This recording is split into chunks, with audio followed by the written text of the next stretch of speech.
There were patients who lost their lives. It was so much, not just physical suffering, but also like spiritual suffering during this crisis.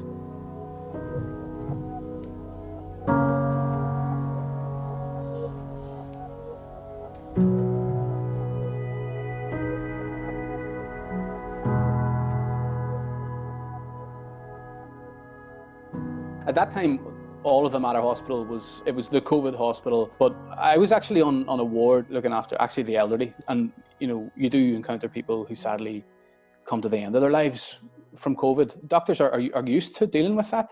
The unprecedented thing in this case was the contact with a patient's support was really lacking. That was actually the hardest part. Like, people were, you know, separated from their families and they were very isolated, you know, necessarily, you know, for good reason.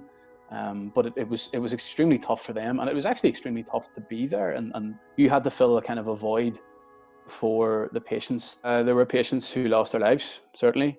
A lot of the time, the hardest part about being a doctor is to accept that at this time, this patient is just at the end of their life, and there's nothing more that we can do. It affects all doctors, you know, it affects all nurses, all healthcare staff. How people reacted was just immensely inspiring. I remember nursing staff who sat with patients for hours, you know, even out, like, beyond the end of their shift, on their break time. I'll take with me a real sense actually of optimism. So, okay, we have this pandemic virus. It's a nasty thing, and it's going to change our lives, hopefully only temporarily. But let's just get on with it, you know. That's what I saw.